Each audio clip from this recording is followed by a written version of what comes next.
Cabeça para Cima de hoje quer conversar com você sobre um tema que você precisa prestar atenção. Você sabe o que é a DPOC, doença pulmonar obstrutiva crônica, intimamente ligada à questão do tabagismo. Uma doença que, se ela não for bem cuidada, ela põe em risco não apenas a qualidade de vida, mas a própria vida. Eu vi uma pesquisa que diz que até o ano de 2020, essa doença ela vai ser responsável, ela será a terceira causa de morte em todo o mundo. E eu estava checando essa informação com os nossos especialistas. E eles me disseram, nada disso. Não é 2020 não, já é agora. E eu que estava assustada, né, de ser uma coisa daqui a 5 anos, fiquei mais assustada ainda. Porque já é a terceira causa mais importante de morte em todo o mundo. E olha, tem gente por aí pensando que isso é uma doença de gente idosa. Não é bem assim não, tá? Por isso mesmo, Cabeça para Cima de hoje quer conversar com você sobre DPOC, doença pulmonar obstrutiva crônica. Começamos com o nosso informativo. A doença pulmonar obstrutiva é uma ameaça real para quase 8 milhões de brasileiros. Uma condição progressiva causada principalmente pelo fumo. Apesar da palavra pulmonar no nome, é uma doença sistêmica, ou seja, compromete todo o corpo. Associada a uma reação inflamatória exagerada, ela gera a limitação progressiva do fluxo de ar que entra e sai dos pulmões e é responsável por 40 mil mortes ao ano no Brasil. Nem todos os casos, no entanto, são consequência do fumo ativo ou passivo. Uma parcela dos doentes, cerca de 20%, tem por exposição frequente e prolongada a agentes químicos, poluição, poeira e fumaça proveniente da queima de madeira. A última estatística divulgada pela Organização Mundial de Saúde mostra que em 2005 a doença matou 3 milhões de pessoas, o equivalente a 5% do total de mortes daquele ano. Desde então, os números vêm subindo, impulsionados pelo adoecimento da legião de ex-fumantes e fumantes. A doença pulmonar obstrutiva já é a 5ª causa de morte no país e será, em menos de 2 décadas, a terceira mais mortal em todo o mundo, segundo a OMS. Pois é, né? Você está vendo? DPOC, o nome certo, completo é esse, doença pulmonar obstrutiva crônica. E as informações, elas ficam ainda um pouco turbulentas, né? Como você viu, eu vi na pesquisa que em 2020 é que chega a terceira causa, a gente teve aí informações diferenciadas, mas os nossos especialistas que estão aqui com a gente hoje, eles vão tirar todas as dúvidas e vão confirmar para você a gravidade desse tipo de doença. E você que estava aí pensando, de repente, não me interessa muito esse tema de hoje, porque eu não fumo mesmo, né? Não tenho nada a ver, não gosto de cigarro. Não é bem assim. Você precisa conhecer. Se você não fuma, você pode ajudar alguém que fuma. E olha, você pode usar, inclusive, o conteúdo do que você vai ouvir aqui hoje como um recurso de evangelização. Para ajudar a entender melhor esse tema, recebo aqui no estúdio o querido doutor Alexandre Milagres, ele que é pneumologista, coordenador do programa de tabagismo no Hospital de Curicica e é também, sem dúvida nenhuma, um ativista de saúde, né, doutor Alexandre? Obrigadíssima por estar aqui com a gente novamente. Que ótimo estar aqui, e esse tema foi muito bem escolhido, é um tema super importante em termos de saúde pública e vamos ver se a gente consegue ajudar a turma que assiste a Boas Novas. Bacana.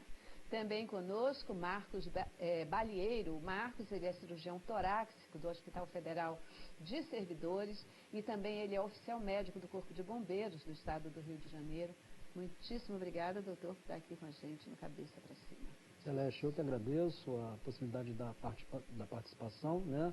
E esperamos poder acrescentar, né, do ponto de vista cirúrgico, né, os aspectos que a cirurgia torácica pode auxiliar no tratamento da doença pulmonar obstrutiva crônica.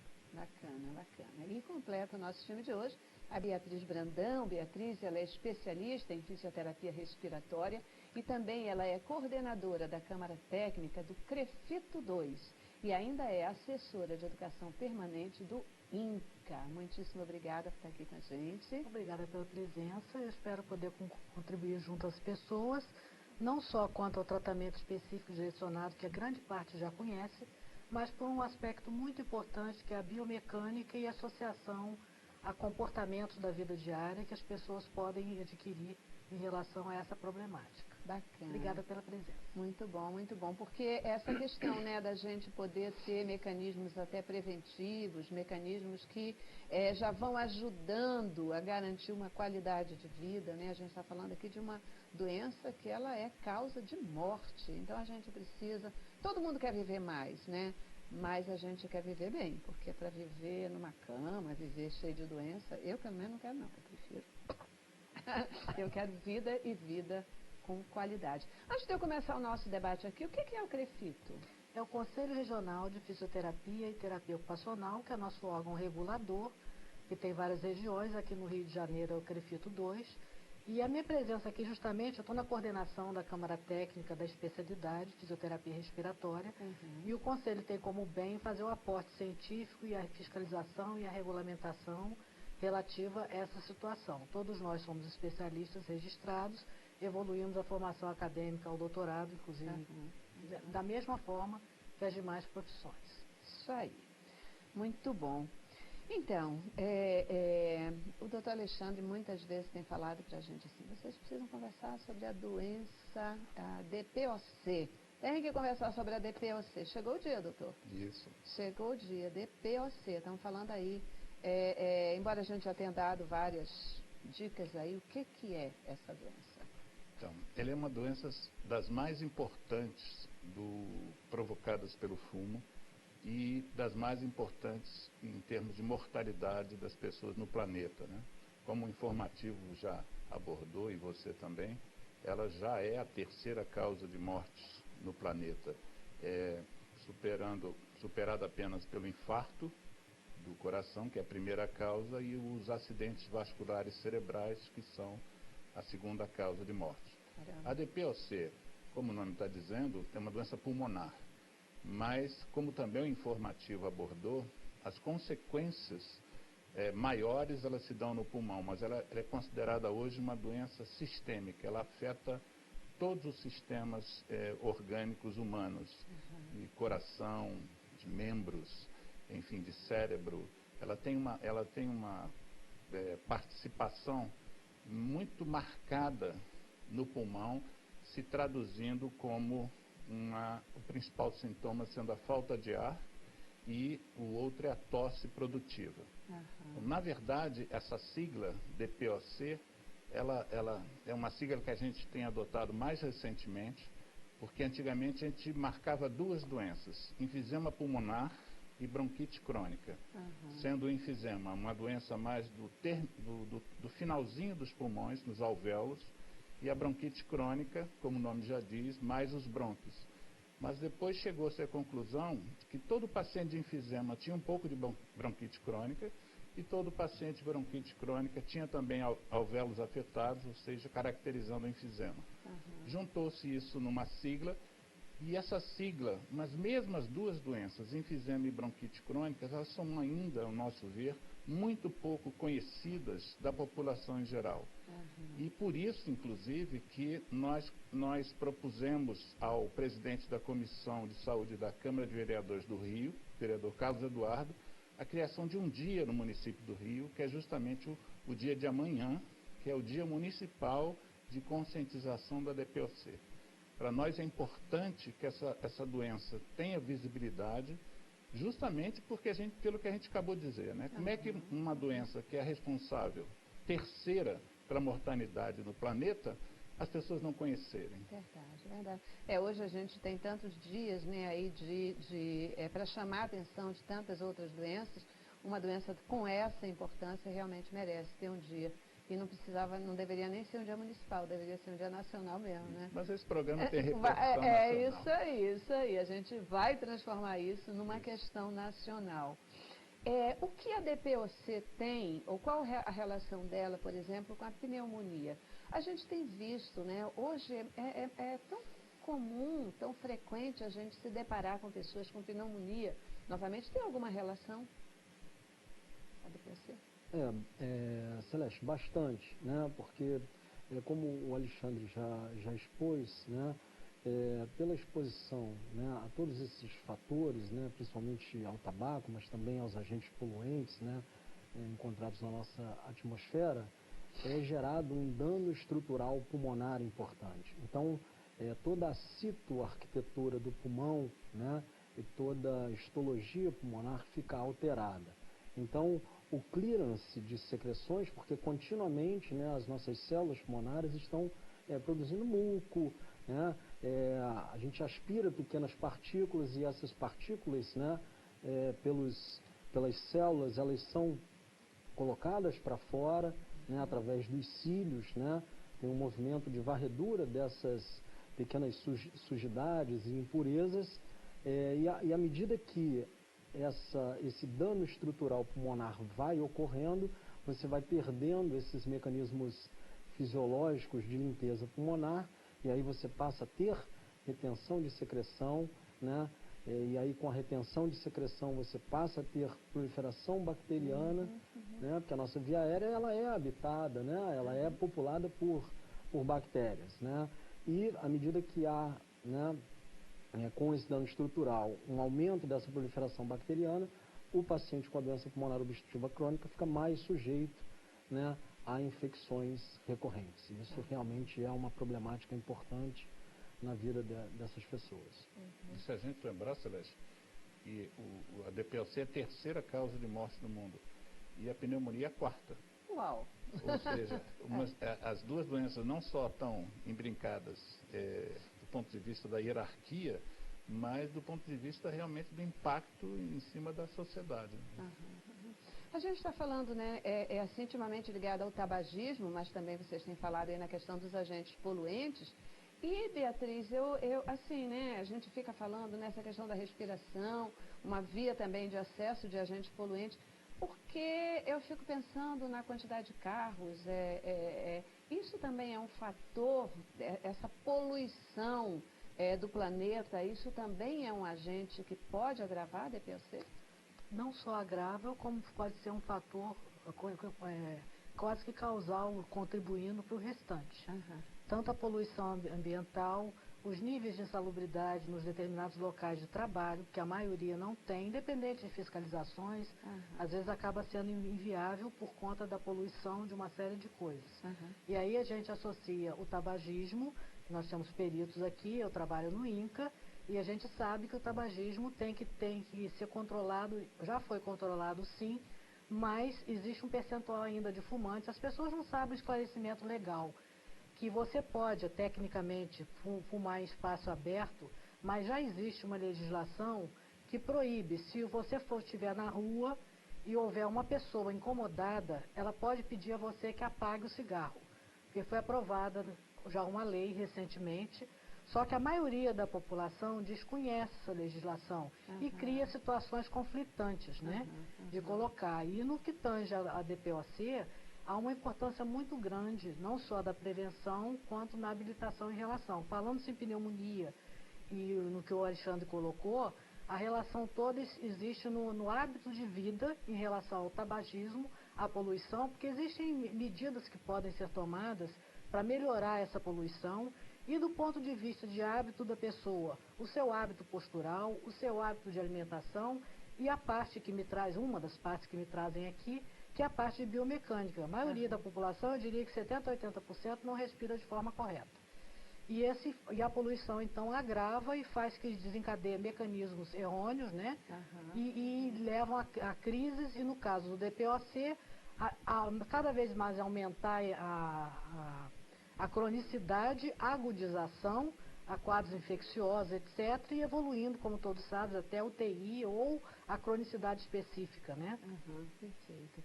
Eu já preciso fazer o nosso primeiro intervalo, vou dar uma paradinha e queria entender essa história do crônico, né? Crônica, o que é uma doença crônica?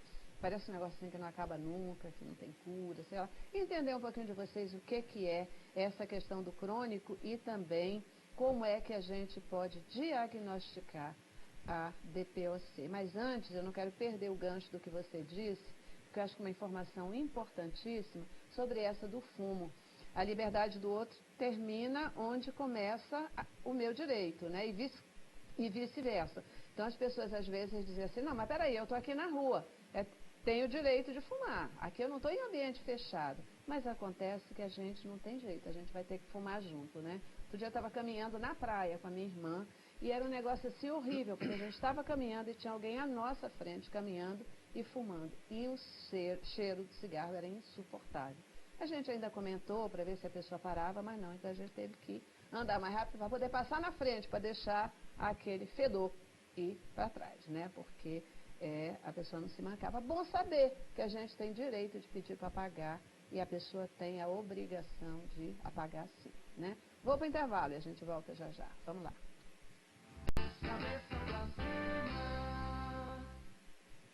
Hoje aqui conversando com você sobre a DPOC, doença pulmonar obstrutiva crônica, terceira causa mais importante de morte em todo o mundo. No planeta, como gosta de dizer o doutor Alexandre. Planeta.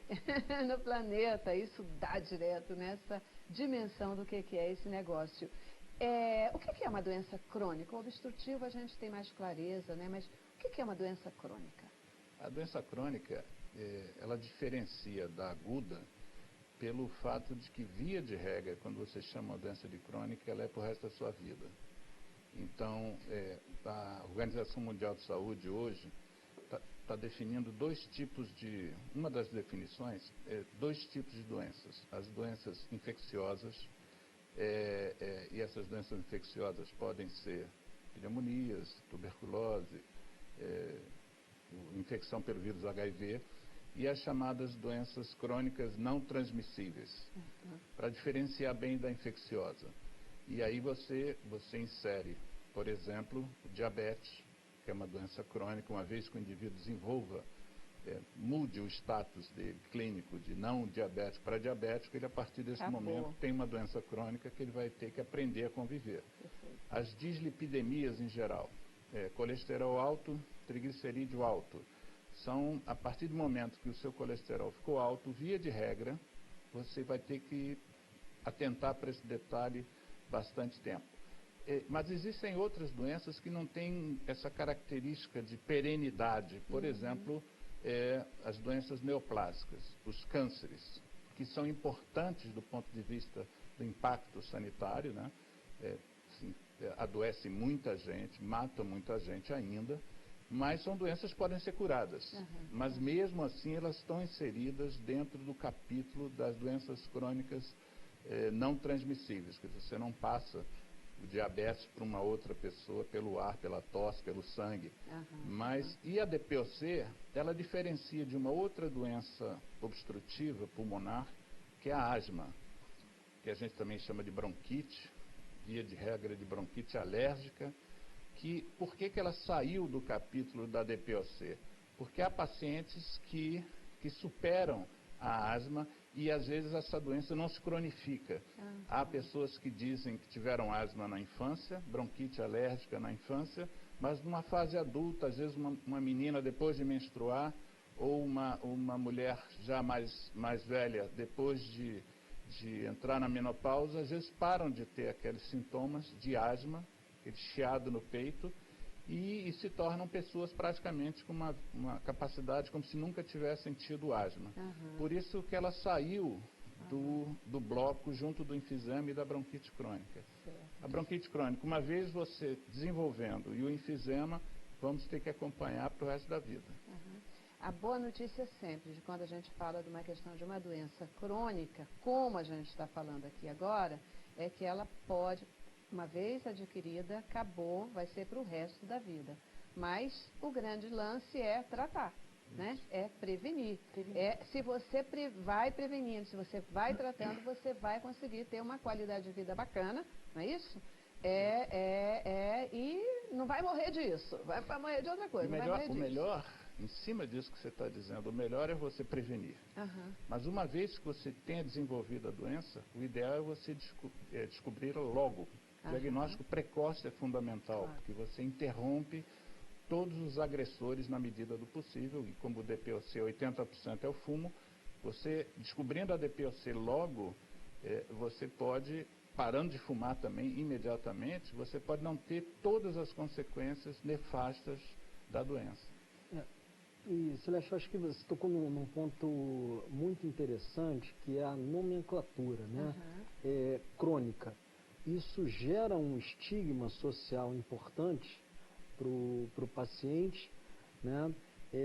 E eu acho que esse momento, né, que a gente está debatendo aqui se faz importante exatamente para esclarecer que o fato dele receber, né, o diagnóstico de uma doença crônica não necessariamente ele está condenado, né, à morte ou a uma qualidade de vida ruim, né? Ele simplesmente recebeu o diagnóstico de algo que vai acompanhá-lo, né, provavelmente até o resto de sua vida, mas que, se bem tratado, se prevenidas as complicações, pode gerar uma qualidade de vida e ele nem experimentar a gravidade, né, dessa doença crônica. Perfeito.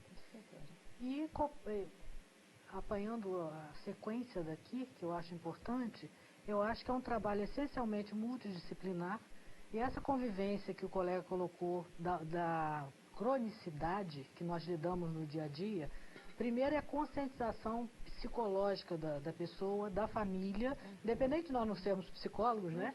Todos nós temos uma nuance nesse sentido, de conviver, de entender o que é a doença e como ele pode conviver com isso. Que isso é um trabalho de toda a equipe, que eu acrescentaria até o profissional de nutrição, o psicólogo, eventualmente uma evolução posterior, e nessa convivência, saber como se comportar no que tange a fisioterapia, a postura e a maneira de respirar, e junto com os colegas médicos, a gente tentar administrar essa situação, sem sempre focar, porque é crônico, estou condenado, não existe isso. Nós todos assistimos a casos e casos, que eu costumo dizer que cada um é pode ter ao lado uma pessoa aparentemente igual, e o seu comportamento vai ser totalmente diferenciado. A Bíblia ensina pra gente uma coisa assim, muito bacana, que quando a gente conhece algo, o conhecimento, ele é libertador, né? Porque quando a gente conhece uma coisa, a gente consegue lidar melhor com isso. A gente sabe o que provoca, o que deve fazer, e aí cabe uma atitude para a gente enfrentar aquela questão. Então, é isso aí. A gente está aqui para falar sobre a DPOC, como ela é crítica, que ela é crônica, chegou e não vai mais embora. E agora? Depende da gente, né? O que a gente vai fazer com esse conhecimento? Não é para se espantar, é para enfrentar, e é por isso que a gente está falando aqui. Como é que se dá o diagnóstico da DPOC? Como é que a gente vai identificar, ou que vocês, especialistas, identificam essa doença? A identificação ela pode ser feita de várias formas e é importante que seja feita. Voltando a repetir a importância do diagnóstico precoce. Recentemente eu estive com um colega que tem um trabalho importante de saúde em Petrópolis e ele analisou diversos pacientes em tratamento de tabagismo no município de Petrópolis e chamou a atenção dele que muitos pacientes que estavam inseridos num projeto de tratar o tabagismo não tinham sido diagnosticados como portadores da DPOC. Ou seja, você está tratando algo que provoca DPOC, mas você não fez um nível mínimo de investigação para detectar que alguns daqueles pacientes já estão com a DPOC. Então, praticamente todas as doenças, quando se você fizer um programa aqui sobre hanseníase, sobre tuberculose, sobre infecção pelo HIV, quase todos os ativistas e técnicos vão dizer, a gente precisa pensar nessa doença. Porque com frequência o indivíduo já é portador de uma determinada doença e você não faz o diagnóstico, você não pensa na doença, você não investiga a doença. Então, um dos sintomas mais comuns, sintomas clínicos mais comuns da DPOC é a falta de ar. Porque a DPOC ela se caracteriza por rompimento de alvéolo. O que é alvéolo? É uma unidadezinha onde o ar que a gente respira chega e troca o gás carbônico que a gente está eliminando. O gás carbônico entra nesse alvéolo e o oxigênio cai no sangue. O alvéolo, o alvéolo colaba quando a gente respira e bota o ar para fora e o gás carbônico sai. Então a gente, desde o dia que leva a primeira palmadinha na maternidade, começa a chorar, abrir os alvéolos, começa a respirar. Até o último suspiro, que a gente sempre adia, que é onde a gente para de respirar. Isso pode levar 50 anos, 60, 80.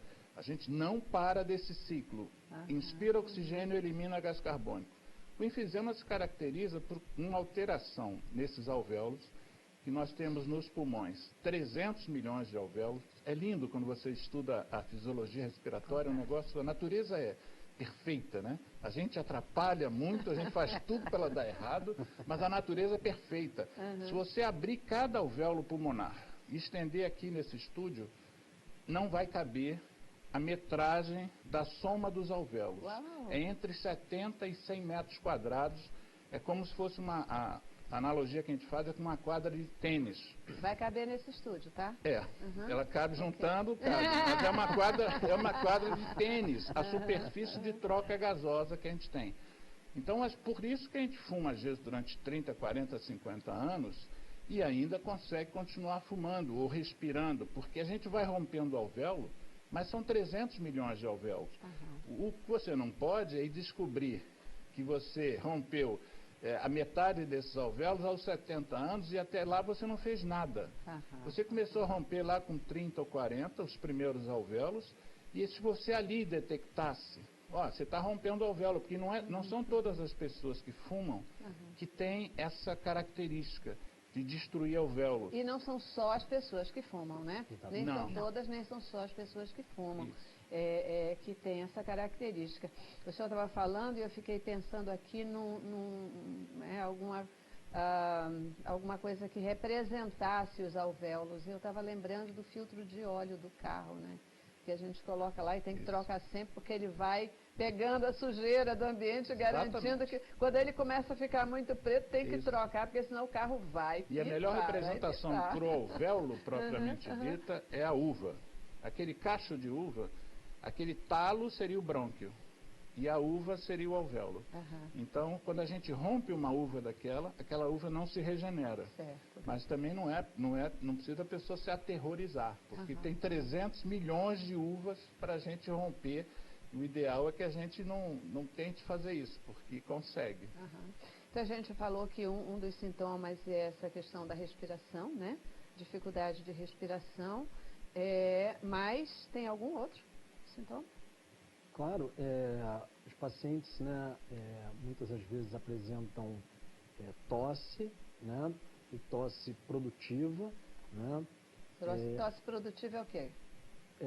Tosse produtiva é a tosse, tem a tosse seca, que é aquela que não sai nenhum tipo de secreção, e a tosse produtiva é aquela gordinha que vem bem. Que as pessoas costumam ficar um pouco, né, enojadas, mas acontece isso, né? A pessoa produz muita secreção e isso é uma das características, né, da doença também. Né?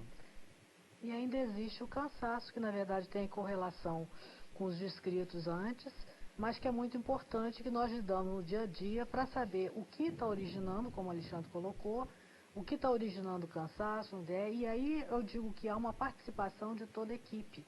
Eventualmente, se você esbarra ou chega uma pessoa te perguntando, ou até vai a uma consulta, e você tem que ter o feeling e o conhecimento suficiente para poder encaminhar o profissional que é adequado também, entendeu?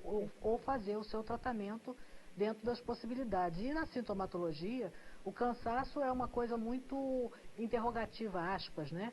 Porque os especialistas até conhecem, de certa forma, o que poderia nos girar. Talvez ele aconteça numa fase evolutiva da doença, mas há causas e causas do cansaço, tá entendendo? Então é preciso que a gente tenha como identificar a causa, que na verdade é quase que sinônimo, aspas, né? Como um vínculo a um DPOC. Para poder receber o diagnóstico de DPOC, uma dessas características já vai ser suficiente para poder se diagnosticar, ou ela tem que ser cumulativa? De repente, é a questão da respiração, mais o cansaço, mais a tosse, ou só uma delas já diz, opa, olha lá, cuida disso. Eu acho que a gente tem que pensar na DPOC, porque quando a pneumologia é uma especialidade médica que estuda a questão ventilatória. Pneumo quer dizer ar, né? Então a pneumologia seria meio que a especialidade das vias aéreas ou das vias respiratórias. Como nós temos brônquios e alvéolos como os principais componentes dos pulmões, praticamente todas as doenças pulmonares ou dão tosse ou podem dar falta de ar. E isso, às vezes, vai ter que ter o feeling da pessoa, que vai depender um pouco. Por exemplo, uma criança de 5 anos de idade que se expôs a uma temperatura diferente da que está acostumada e começa a sentir falta de ar, você não vai pensar em enfisema e não vai pensar em bronquite crônica, porque são doenças que marcadamente cursam com os anos de exposição a algum poluente. Você vai pensar mais em bronquite asmática, em asma brônquica, uma alergia. A asma brônquica é uma hipersensibilidade às coisas que estão no ar. Né? Eu entro num ambiente de um quarto de hotel, numa serra, um quarto fechado, há 1 ano, eu entro, como eu não tenho hipersensibilidade ao mofo, eu vou achar aquele cheiro ruim e não vou me manifestar clinicamente. Eu morro de espirrar no ar. Exatamente. É um dos sintomas da hipersensibilidade. Quer dizer, aquele mofo, para quem é hipersensível, se for no nariz, vai gerar espirro. Se for no olho, uma conjuntivite alérgica. E se for nos brônquios, os brônquios fecham. E o mais interessante é que o brônquio fecha com o objetivo de ajudar a pessoa, de salvar a pessoa. É como se ele entendesse que aquele fungo vai lhe fazer mal. Então, para o fungo não entrar, o que eu faço? Eu fecho o brônquio. Aí não respira. A pessoa não respira. Não respira e a pessoa então, morre, paradoxalmente, né? Às vezes a natureza reage de forma diferente. Agora, quando você tem uma tosse, você tem que investigar. Essa tosse tem 1 ano, tem 2 anos, tem 1 semana. Essa tosse tem sangue junto, não tem? Tem secreção, não tem? Tem uma série de perguntas que têm que ser feitas. Por isso, inclusive, que há uma tendência nas regiões que lidam com a questão de saúde de uma forma talvez um pouco mais aprofundada e responsável, que é você ter equipes que pensem na doença respiratória. Porque é muito comum você receber mensagens dizendo tipo assim, você está tossindo há mais de 3 semanas, tem que pensar em tuberculose. Quem é que está dando essa mensagem? As pessoas que estão pensando em tuberculose. Perfeito. Mas se você está pensando, por exemplo, em câncer de pulmão, você tem que dizer, se você está tossindo em uma tosse diferente, você não tosse assim, dessa forma, nunca tossiu na vida, temos que pensar em câncer de pulmão. E hoje a gente está provocando você a pensar em DPOC. A gente já precisa ir para o nosso intervalo. Vou para o intervalo e volto com vocês. Queria falar sobre tratamentos, né? Na medida em que se identifica, que se presta atenção nessa questão, quais são os tratamentos possíveis, em que momento se tem que recorrer à cirurgia, a questão aí respiratória, como você já tinha citado, né, daquilo que é a especialidade também do seu direcionamento de tratamento. Vamos falar sobre tratamento, né, os cuidados que você precisa ter, tá bom? Vamos lá.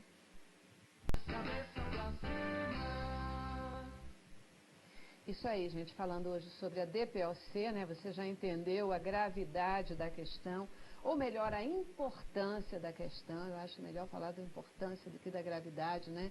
A gravidade, ela vai vir se a gente não der importância. Já entendi que esse é um daqueles programas que eu não vou falar metade do que a gente precisa falar sobre a doença, sobre essa questão aqui, mas não importa se nós tivermos feito a principal questão, que é de chamar a atenção e dar aqui as questões principais. Depois a gente volta para aprofundar, falar mais, etc, né? Então, a gente, percebendo a doença, estando alerta para essa questão,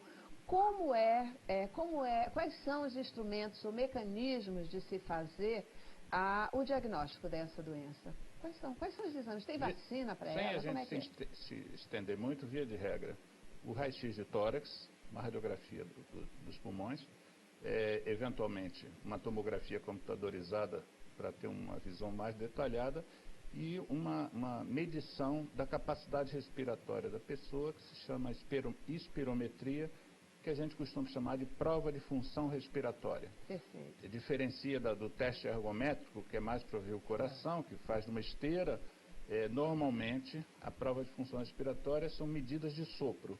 Você vai soprar e o aparelho vai detectar se você tem alguma insuficiência. Perfeito. Doutor Marcos, o que é a cirurgia redutora de volume pulmonar? Eu já ouvi muito falar cirurgia redutora de outras coisas, mas de volume pulmonar, o que é e qual a relação, a importância disso em relação à DPOC? Esse ponto é extremamente importante, né? O mainstay do tratamento, quer dizer, a base do tratamento do DPOC, uma vez feito o diagnóstico, né, seguindo-se aqueles critérios, quer dizer, falta de ar, né, presença de tosse produtiva por mais de 2 a 3 meses, durante 2 anos consecutivos, enfim, critérios, né, do DPOC associados à radiologia, né, à espirometria, né, o tratamento básico é medicamentoso, né? Principalmente às custas dos broncodilatadores, né? Se associa ou não corticosteroides sistemicamente ou inalatórios, né? E algumas outras medicações, né? De modo que o tratamento principal dessa doença é medicamentoso. Então, quando o paciente é encaminhado, né, para a avaliação do cirurgião, é porque ele já atingiu uma certa gravidade da doença, né? E aí, né, ele é feita essa avaliação, que pode passar pela pneumoplastia redutora, esse seria o termo, né, que nós cirurgiões utilizamos mais, né, comumente, né, ou cirurgia de redução do volume pulmonar, e até mesmo o transplante pulmonar, né? Podendo, em algumas outras situações, pacientes que desenvolvem um tipo específico de enfisema, né, que são com as bolhas, e ele também pode precisar de cirurgias para isso. Mas, então, voltando à pergunta que você me fizera, em relação à pneumoplastia redutora. Basicamente, quando o paciente tem o predomínio do enfisema, né, que a forma bronquítica crônica é aquele paciente muito secretivo. E o enfisematoso é aquele paciente que já tem hiperinsuflação pulmonar. Então, como o doutor Alexandre Milagro já nos colocou, os alvéolos vão perdendo as suas paredes, né? E aí o ar vai ficando aprisionado no pulmão. E aí os pulmões, né, dessa pessoa passam a ficar hiperinsuflados. E quando isso não é homogêneo, ou seja, pega, por exemplo, a parte superior do pulmão, né? Aí a parte superior daquele pulmão fica hiperinsuflada e passa a atrapalhar a parte inferior do pulmão. Então, você tem uma doença que está atrapalhando a ela mesma, ou seja, a própria doença está piorando ela mesma. Né? E aí a gente pode lançar a mão da cirurgia, que seria a retirada, né, de cerca de 80%, né, desse pulmão, da parte superior, e aí você permite que a parte inferior, que está melhor, reinfle e o paciente ganhe qualidade de vida, ganhe oxigenação e melhore a sua respiração. Né? Isso pode ser feito cirurgia aberta, né, por esternotomia, né, abrindo-se o osso do meio do peito, o externo, né, ou por vídeo, e atualmente, né, já foram desenvolvidas técnicas endoscópicas de se fazer isso, que é com a implantação de válvulas unidirecionais dentro do brônquio, e aí você não precisa operar o paciente, ele não precisa passar, né, pela cirurgia, que tem uma morbimortalidade, né, relativamente alta, porque o paciente já é um paciente grave quando vai para a mesa de cirurgia. Né? Ou seja, quando a gente chega no senhor já está complicado, né? De uma certa forma, sim, mas não é para ficar assustado, porque... Né, porque existem profissionais como o senhor, exatamente né? isso, né? A gente Graças tem a que, Deus. né, Graças buscar a Deus. os métodos, conhecer os métodos e oferecê-los, né, aos nossos pacientes. Perfeito. Né? Isso é o que é o mais E importante. às vezes, para evitar chegar até o senhor, a gente precisa da doutora Beatriz, não é isso? Exatamente. E só completando o que o Dr. Marcos colocou, que bem colocado, trabalhando em cirurgia de tórax, mesmo esses pacientes têm um acompanhamento a posteriori que calculam nas suas atividades, na sua orientação e na sua mecânica respiratória o que eles podem fazer num consenso que é dado, inclusive, pela espirometria, não é? Que já se faz avaliação, etc., nesse sentido. Eu tive a oportunidade de trabalhar nessa área. Então, eu só estou fazendo essa colocação porque é importante a pessoa visualizar que não é um final. Há uma continuidade desde que se acompanhe o tratamento. No que toca à fisioterapia, ela acompanha praticamente em todas as etapas. Desde o início do diagnóstico, a gente acompanha, acrescentaria aos exames todos a investigação cinético-funcional, que na verdade é a maneira de respirar do paciente, o que isso interfere na sua vida. E a gente trabalha desde o ambulatório, etc., até a cirurgia, passando até o que se chama de cronicidade, através de diversos recursos que vão desde a terapia manual, a cinesioterapia, que é a terapia através do movimento, dos exercícios, que tem diversas modalidades, que o programa não vai ter tempo suficiente para isso, e acompanhando, inclusive, o uso tecnológico, de aparelhos, de respiradores e tudo, em consenso, o que é pertinente ao fisioterapeuta e ao restante das equipes, de uma maneira geral, acompanhando inclusive o suporte nutricional, o hemograma, há determinadas facetas do hemograma que não permitem um exercício, a maioria das pessoas não sabe, o exercício é um movimento. Aí você usa o movimento de outra forma, posição, postura, orientação, enfim, toda essa conjunção, esse conjunto de procedimentos, né, que estão, na verdade, objetivando o bem-estar e a qualidade de vida daquele cliente. Vou fazer um adendo, Celeste, até na questão que você colocou, quando a pessoa chega ao cirurgião e já está... Fica um pouco, né, me sentindo meio... Eu estou mexendo com você. A gente dá graças a Deus por poder ter pessoas profissionais. Não, claro, como claro. o senhor. Mas, obviamente, né, essa pessoa ela é avaliada inicialmente, né, pelo pneumologista, que é o profissional responsável, né, na parte médica, pelo tratamento da DPOC. Obviamente é uma doença sistêmica e de tratamento multidisciplinar, envolve as questões psicológicas, envolve as questões motoras, né? Esse paciente perde musculatura, né? Então isso tudo piora a doença, né? Mas hoje em dia a coisa está tão desenvolvida que ele chega no cirurgião e ainda tem muita coisa ainda, né? Até que realmente assim não haja mais o que fazer, né? Como disse, a pneumoplastia redutora, né? A cirurgia redutora do volume pulmonar endoscópica, né? Através da colocação dessas válvulas. E hoje em dia, né, em centros especializados, você pode até lançar mão de membranas de oxigenação extracorpórea, né, portáteis, que o paciente utiliza aquilo ali, ganha um pouco de função como ponte até para o transplante pulmonar. Né? Eu acho que assim, o mais fantástico de tudo que vocês estão colocando é mesmo esse aspecto de que a prevenção, o cuidado, né? A gente tem que ir cuidando. E se a gente não cuida, a gente vai chegando a estágios mais graves, né?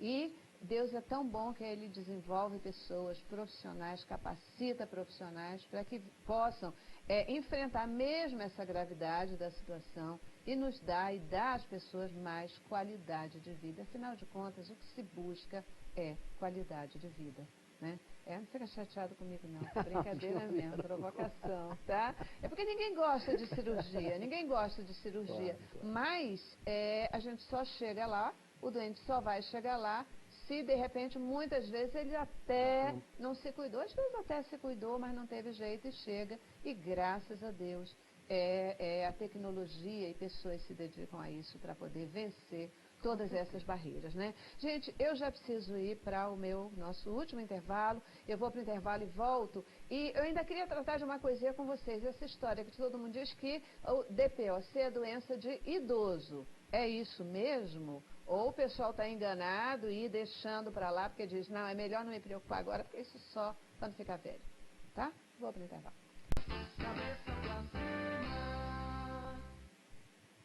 Gente, isso aí é um assunto super importante, muitos detalhes ainda que são importantes da gente falar, mas eu vou fazer outro programa sobre esse mesmo tema para a gente complementar e trazer mais informações, porque são fundamentais. Eu quero deixar aberto para vocês colocarem as coisas que a gente não pode deixar de falar ainda no programa de hoje. Bom, eu queria aproveitar e agradecer. Eu acho que ter trazido esse assunto é fundamental para a gente dar voz ao portador de DPOC. O paciente de DPOC precisa ser ouvido, ele precisa dizer quais são as suas necessidades e se elas estão ou não sendo atendidas no Sistema Único de Saúde. E reforçar, eu estou muito feliz que amanhã é o Dia Municipal da Conscientização da DPOC, ou seja, dentro do calendário oficial do município do Rio de Janeiro, o único município, e vocês em primeira mão estão divulgando isso em rede, Bacana. nós temos um dia para discutir esse assunto. Bacana, bacana. Eu também fico, né, extremamente lisonjeado pelo convite, né, de poder participar né, desse programa, abordando um tema dessa importância e poder, né, de uma certa forma, divulgar também, né, o que a nossa especialidade, né, pode fazer e trazer, né, de benefícios para a doença pulmonar obstrutiva crônica. Exatamente. Né? Garantindo qualidade de vida para as pessoas. Isso que é o mais geral, importante, né, Sara? Muito bom, muito bom. Doutora. Agradeço a oportunidade. Uma ótima lembrança que não deve ser esquecida, é claro, seria a necessidade de beber líquido, vamos dizer, 3 dedos de meia hora, etc., que no idoso isso cede, a fisiologia não permite isso e a gente tem que reeducar. E fazer exercícios respiratórios e, se for o caso, passar por uma avaliação até chegar à atividade física, etc., porque isso tudo vai dar suporte à convivência com a doença pulmonar obstrutiva crônica e, como já foi dito, é um dos fatores, uma doença muito grave que vem sendo evoluída. Eu agradeço a participação. Em relação à fisioterapia, estamos presentes lá em todas as áreas, existem hospitais à disposição e serviços de saúde também que estão nos links, tá? E aí a oportunidade de proporcionar a qualidade de vida que a gente está tentando aqui. Isso aí, muito bem. Eu não consigo não insistir nessa pergunta. Rapidinho, é doença de idoso? Não é doença de idoso. Ela pode começar aos 20 anos de idade e ela vai ter maior manifestação clínica quando a pessoa já está na 4ª para a 5ª década, mas ela começa bem antes. Tá aí, né? Recado está dado, a informação está passada. Muitíssimo obrigada pela presença e participação de vocês aqui com a gente na Boas Novas e no Cabeça para Cima. Obrigada a você que também está em casa. É isso aí, né? Cabeça para Cima quer fazer você pensar. 19 de setembro, o dia de pensarmos, refletirmos conscientização sobre a DPOC.